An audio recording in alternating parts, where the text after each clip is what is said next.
सबसे पहले सभी सनातनियों को जय श्री राम सनातन धर्म और वेदों में 4 युगों की मान्यता है। माना जाता है कि सतयुग में स्वयं देवता, किन्नर और गंधर्व पृथ्वी पर निवास करते थे। हमारे धर्म ग्रंथों में किन्नरों और गंधर्वों के बारे में विस्तार से बताया गया है। सतयुग के बाद आया त्रेता युग। इस युग में भगवान श्री राम ने जन्म लिया और वह स्वयं श्रीहरि विष्णु का अवतार थे।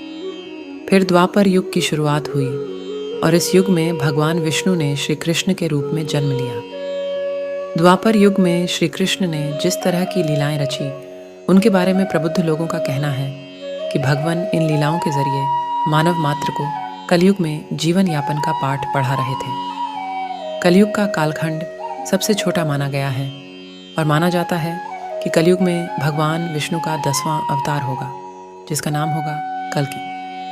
वर्तमान समय में कलयुग ही चल रहा है। विष्णु पुराण कलयुग के वर्णन करते हुए कहा गया है कि कलयुग पाप इतना अधिक होता कि सृष्टि का संतुलन बिगड़ जाएगा। कन्याएं 12 साल में ही गर्भवती होने लगेंगी। मनुष्य की आयु औसतन 20 वर्ष हो जाएगी। लोग जीवन भर की कमाई एक घर बनाने में लगा देंगे। इन सब के बावजूद जब पराशर ऋषि से सभी देवताओं ने पूछा कि सभी युगों में कौन सबसे बढ़िया है, तो ऋषि ने वेद व्यास जी के कथनों का जिक्र करते हुए समझाया कि सबसे उत्तम कलयुग है। आइए जानें व्यास जी ने विष्णु पुराण में क्यों कहा है कलयुग को धन्य और सबसे उत्तम। श्री वेद व्यास जी ने वेदों का वाचन किया और भगवान गणपति ने उनके अनुग्रह पर उन वचनों को लिखित रूप में प्रस्तुत किया। श्री वेद व्यास जी को ही वेदों का रचनाकार माना जाता है। वेद व्यास जी से जुड़ी एक पौराणिक कथा के अनुसार वेद व्यास जी ने सभी युगों में कलयुग को श्रेष्ठ युग कहा है। ये चौंकाने वाली बात जरूर है, क्योंकि कलयुग में तो सबसे अधिक पाप और अत्याचार होगा।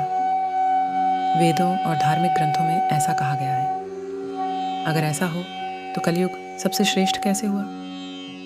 विष्णु पुराण में वर्णित एक घटना के अनुसार मुनिजनों और ऋषियों के साथ चर्चा करते हुए वेद व्यास जी कहते हैं, हे मुनिजन, सभी युगों में कलयुग ही सबसे श्रेष्ठ युग है, क्योंकि 10 वर्ष में जितना व्रत और तप करके कोई मनुष्य सतयुग में पुण्य प्राप्त करता है, त्रेता युग में वही पुण्य 1 साल के तप द्वारा प्राप्त किया जा सकता है।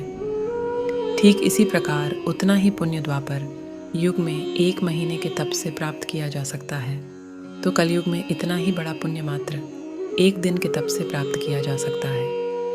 इस तरह व्रत और तप के फल की प्राप्ति के लिए कलयुग ही सबसे श्रेष्ठ समय है। दोस्तों, ऐसे ही सनातनी रोचक कथा, धर्म ज्ञान की वीडियो के लिए चैनल को सब्सक्राइब करना न भूलें और बेल आइकन पर क्लिक करना भी। जय श्री राम।